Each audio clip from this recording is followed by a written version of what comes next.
కూడా హాస్పిటల్కి వచ్చేటువంటి పేషెంట్లు కావచ్చు, వీళ్ళందరూ కూడా ఇబ్బంది కలుగుతున్నటువంటి పరిస్థితి. సో ప్రవీణ్, ఏంటి అసలు మొత్తం ఏమైనా ఆంధ్రజ్యోతికి వచ్చేటువంటి మార్గాల్లో ముఖ్యంగా రైట్ దగ్గర ఉన్నటువంటి పరిస్థితుల్లో అక్కడ ట్రాఫిక్ కూడా అంతరాయం కలుగుతుంది, అయినప్పటికీ కూడా హంగామా సృష్టించేటువంటి ప్రయత్నం చేస్తున్నారు. ప్రస్తుతం ఏంటి అసలు అక్కడ పరిస్థితి ఏంటి? పోలీసులు ఏ రకంగా వ్యవహరిస్తున్నారు?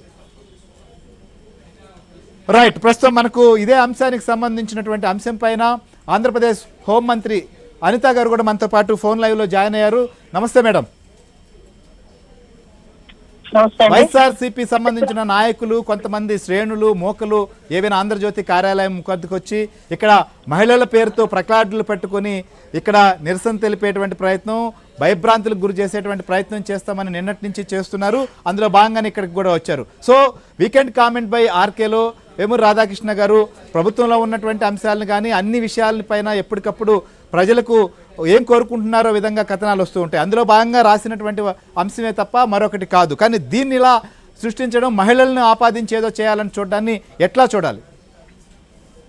యాక్చువల్ గా వీళ్ళకి ఒక టాపిక్ డైవర్షన్ చేయడానికైనా లేకపోతే ఏదైనా ఇష్యూని బియాండ్ దట్ లైన్ తీసుకెళ్లాలన్నా వీళ్ళు లేడీస్ ని అర్థం పెట్టుకుని మాట్లాడే పరిస్థితి మీ అందరికీ కూడా తెలుసు. ఈ రోజు గజెట్ మనకి నోటిఫై అయ్యి రాష్ట్రపతి గారి ముద్రతో, రాష్ట్రపతి గారి ఆమోదంతో ఈ రోజు అమరావతిని మనకి రాజధానిగా చట్టబద్ధత చేసిన తర్వాత ఈ రోజు సెలబ్రేషన్స్ చేసుకునే మూడ్ లో ఆంధ్రప్రదేశ్ అంతా ఉంటే, ఈ రోజు ఏదో వాళ్ళ ఇంట్లో ఆడవాళ్ళని రాధాకృష్ణ గారు ఏదో అన్నారు అని ఒకే ఒక కారణంతో అక్కడికి వచ్చి వాళ్ళు చేసిన విధ్వంసకాండ చూస్తే వాళ్ళ నైజానికి ఇదొక పరాకాష్ఠ కింద చెప్పుకోవచ్చు. ఎందుకంటే అక్కడికి వచ్చిన ప్రతి ఒక్కరు కూడా ఒకసారి వాళ్ళ హిస్టరీ చూస్తే, ఫర్ ఎగ్జాంపుల్ అక్కడ ఉన్న అంబటి రాంబాబు గాని మిగతా వాళ్ళు గాని వీళ్ళందరూ కూడా మొన్న రీసెంట్ గా చంద్రబాబు నాయుడు గారిని నోటుకొచ్చినట్టు మాట్లాడి ఇంట్లో ఆడవాళ్ళ గురించి మాట్లాడితే దాని మీద ఆల్రెడీ ఆయన ఒకసారి కొన్ని రోజులు జైల్లో కూడా ఉండొచ్చాడు. అయినా కూడా బుద్ధి రాలేదు. ఈ రోజుకి కూడా మరి అసెంబ్లీ సాక్షిగా గౌరవ ముఖ్యమంత్రి చంద్రబాబు నాయుడు గారు సతీమణి ఇష్టానుసారంగా మాట్లాడినప్పుడు వాళ్ళకి ఆ బుద్ధి ఏమైంది? ఈ రోజు మావిగాన్ అన్న పదము జగన్మోహన్ రెడ్డి నోట్లోంచి వచ్చిన తర్వాత రాష్ట్రంలోని చిన్న పెద్ద ప్రతి ఒక్కరు కూడా వీడికి ఏమైనా పిచ్చి పట్టిందా, ఎందుకు ఇలాంటి మాటలు మాట్లాడుతున్నారన్న పదాలు కూడా వచ్చినాయి. అంటే ప్రతి ఒక్కరు ఇంటి దగ్గరికి వెళ్ళి వీళ్ళు ఏమైనా ధర్నా చేస్తారా? ప్రతి ఒక్కరు ఇంటి దగ్గరికి వెళ్ళి వీళ్ళు ఏమైనా దాడులు చేస్తారా? ఎందుకంటే ఈ రోజు చిన్నపిల్లలు కూడా ఎవరు కూడా మావిగాన్ని యాక్సెప్ట్ చేయట్లే.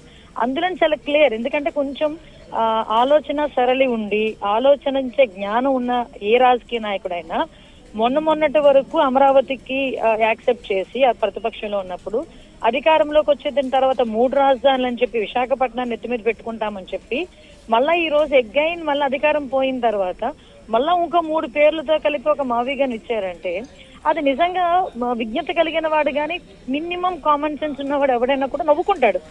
నవ్వుకోవడం పక్కన పెట్టి ఇతను రాజకీయ నాయకుడు ఎలా అయ్యాడు, ఇలాంటి వాడిన 5 సంవత్సరాలు ఆంధ్రప్రదేశ్ రాష్ట్రం భరించింది అన్న ఆలోచన కూడా ప్రతి ఒక్కరికి వస్తుంది ఆటోమేటిక్ గా. ఇలా వచ్చిన వాళ్ళు, మాట్లాడిన వాళ్ళు, ఇంకా సోషల్ మీడియాలో తిట్టిన వాళ్ళు వీళ్ళందరి ఇంట్లోకి వెళ్తారైనా?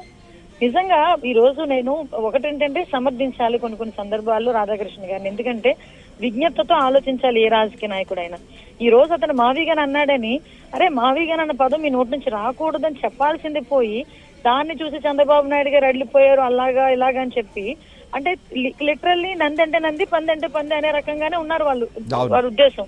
అందులో ఓపెన్ హార్ట్ విత్ మనకి వీకెండ్ కామెంట్ లో ఏ విషయం గురించి అయినా ఇదేనా గవర్నమెంట్ మేము ఏదైనా తప్పు చేసినా అంతే డెలిబరేట్ గా రాధాకృష్ణ గారు రాస్తారు. ఆ ప్రతిపక్షం ఏదైనా తప్పుగా మాట్లాడినా కూడా అంతే డెలిబరేట్ గా రాస్తారు.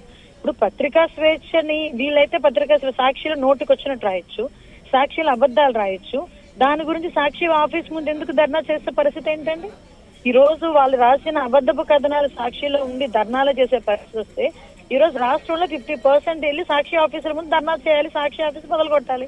కానీ ఇప్పుడు అలా పత్రికా స్వేచ్ఛ గురించి ఆలోచించి ఎవరు కూడా అలా చేయట్లేదుగా. ఈ రోజుకి కూడా మేమేమో లీగల్ గా పోరాటం చేస్తున్నామే తప్పించే సాక్షి పేపర్ మీద ఏ రోజు ఫిజికల్ గా మేము వెళ్ళి అటాక్ చేయటం కానీ అలాంటివి చేయట్లేదు కదా ఎవరు కూడా. కానీ వీళ్ళ నైజం ఏంటంటే ఈ రోజు మనకి గజెట్ రిలీజ్ అయిన తర్వాత దీన్ని డైవర్ట్ చేయాలి అంటే దీనికన్నా ఏదో ఒక ఇష్యూ క్రియేట్ చేయాలని ఉద్దేశంతో అక్కడికి వెళ్ళి వాళ్ళు చూపించిన ప్రతాపాలు తప్పించి దీని వెనకాల అంటే దీన్ని మనం అంతా నా ఉద్దేశంలో అయితే వాళ్ళ ఇష్యూస్ అంత సీరియస్ గా పరిగణించాల్సిన అవసరం కూడా లేదని నా ఉద్దేశం. రైట్ మేడం, మీరు అన్నట్లుగా సీరియస్గా పరిగణించబడలేదు. కానీ ఇక్కడ మహిళలను అడ్డం పెట్టుకుని రాజకీయం చేసేటువంటి ప్రయత్నం చేశారు కాబట్టి ఖచ్చితంగా గతంలో మహిళలు అమరావతి మహిళల విషయం కావచ్చు, వాళ్ళ కుటుంబ సభ్యుల మహిళలు కావచ్చు, వీరందరి విషయంలో ఎలా వ్యవహరించారు, ఇప్పుడు వీళ్ళు వచ్చి ఈ విషయం ద్వారా హంగామా చేయడాన్ని ఎట్లా చూడాలి? కేవలం ఇది డైవర్షన్ పాలిటిక్సా కాదా? Exactly diversion politics. నేను మీకు చెప్పాను కదా, ఈ రోజు మనకి నిన్న రాష్ట్రపతి గారు ఆమోదం పొందిన తర్వాత ఈ రోజు గెజెట్ రిలీజ్ అవుతుంది, మనకు చట్టబద్ధత వచ్చింది, అమరావతిని ఇంకెవరు కూడా కదల్చలేరు. ఈ రోజు ఆ సంబరాల్లో రాష్ట్రం అంతా ఉంటే ఆ క్రెడిట్ వీళ్ళకి రాలేదు, అట్ ద సేమ్ టైం దానికి వీళ్ళు వ్యతిరేకం కాబట్టి ఆటోమేటిక్ గా దానికి డైవర్షన్ పాలిటిక్స్ చేయాలి. ఇందాక మీరు అన్నారు మహిళలను అడ్డం పెట్టుకునే, ఎస్ నైజమే అది. మహిళలను అడ్డం పెట్టుకునే రాజకీయం చేస్తారు, మహిళల్ని తిట్టే రాజకీయం చేస్తారు, మహిళలను కొట్టే రాజకీయం చేస్తారు. ఇంట్లో ఆడవాళ్ళని కూడా చూసుకోలేడు జగన్మోహన్ రెడ్డి, తల్లిని చెల్లిని కూడా బయటికి పంపించినాడు. ఈ రోజు వాళ్ళ తాలూకా ఆడవాళ్ళ గురించి బయటకు చెప్పామని చెప్పి ధర్నా చేయడం ఎంతవరకు సమంజసం అవసరం ఆలోచించండి. నిజంగా క్వశ్చన్ చేయాలంటే, ఆడవాళ్ళని న్యాయం చేయాలంటే, క్వశ్చన్ చేయాలంటే వీళ్ళందరినీ జగన్మోహన్ రెడ్డి ఇంటి ముందు ధర్నా చేయమనండి. ఎందుకు నీ తల్లిని చెల్లిని పంపించేసావని, ఎందుకు ఇంతమంది ఆడవాళ్ళ మీద నువ్వు నోటుకొచ్చినట్టు రాస్తున్నా, ఎందుకు నువ్వు మాట్లాడలేదని, సోషల్ మీడియాలో చేస్తున్న ఈ అకృత్యాల గురించి క్వశ్చన్ చేయమనండి.